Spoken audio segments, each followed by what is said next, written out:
Serga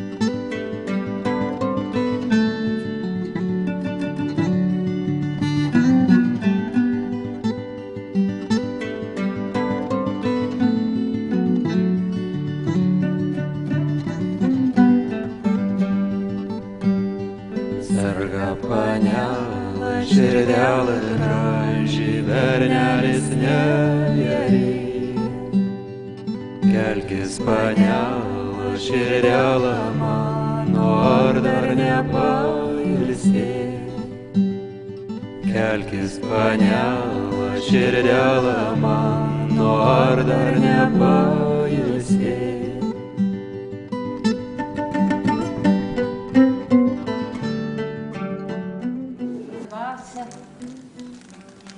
Sielos didybę, jautrumą ir neapsakomą jos gyvasties gyvybę, jaunystę.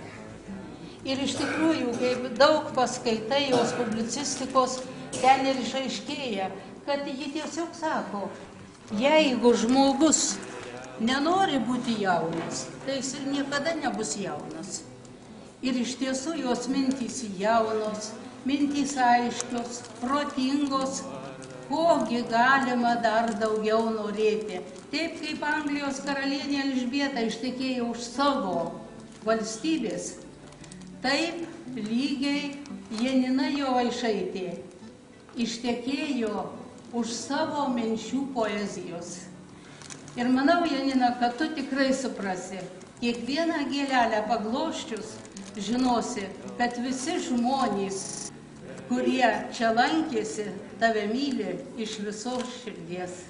Ir tikiu, kad dar bus daug, daug gražių ir žodžių, ir minčių.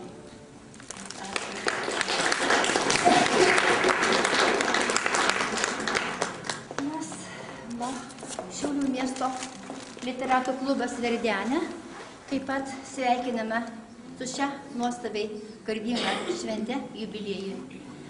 Taip pat linkime kūrybos, sveikatos ir sulaukti dar 100 metų. Nors dar noriu pridurti, man teko girdėti Žaičio užnaktį. Ačiū. Gerbiamas poetas, nepažinau, nemačiau. Tik rankose laikiau jos tikriausiai pirmąją knygelę, bet likimas taip lėmė, kad besikraustant ji dingo.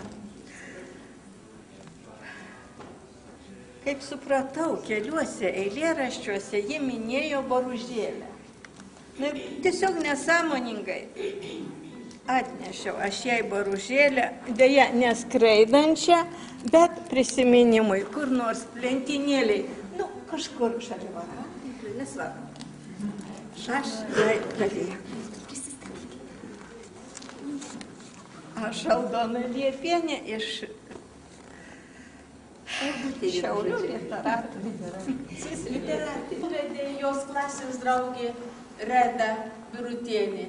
Jis sakė, kad aš išsigasiu varnos, kad aš išsigasiu kuosos. Neišsigandau, nuėjau.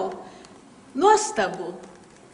Ten tokia dvasinė ramybė apgaubia, kaip nueini. Ir paklausykit, kokius nuostabius patarimus ji mums duoda. Pavartyk save, kaip rakandus senoj palėpiai.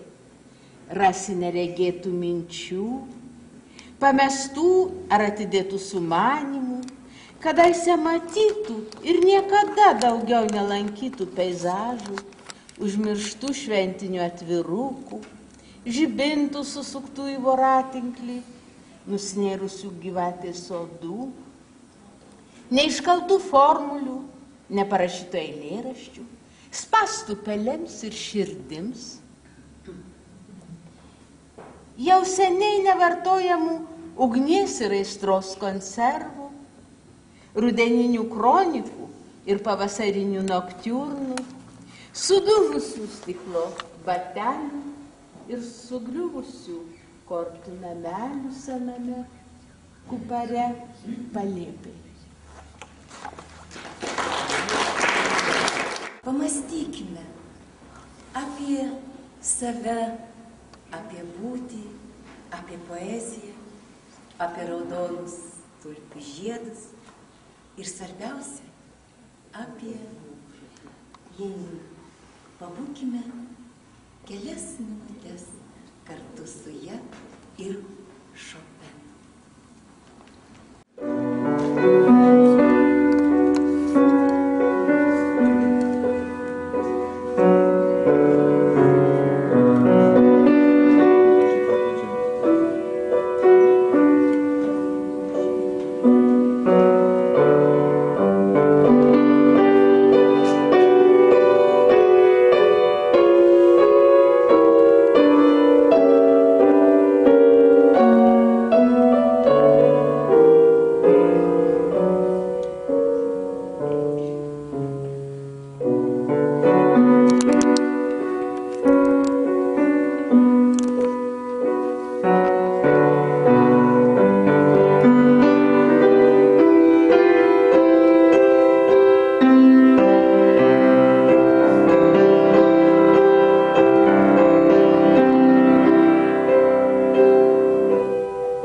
Renginys įvyko, nors Janina tik 3:30 pasakė, kad negalės atvykti.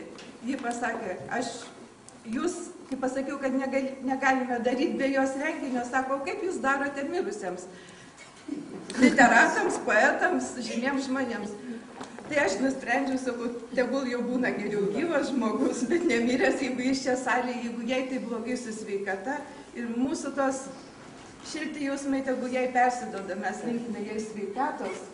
Šitos dovanos visos bus pristatytos, jas nuveš Jaunius ir yra jos kaimynė, draugė. Ir naujoji knygelė, Meilės potvynis, taip pat nuvažiuos pas ją. Taigi knygelę atvežė, kaimynas atvežė tik tai knygelę. Žodžiu, linkime mes jai sveikatos ir visos dovanos jūsų ir jūsų visi geri jausmai bus jai atiduoti su kaupu. Ačiū Jums visiems, kad atėjote pagerbti Janiną.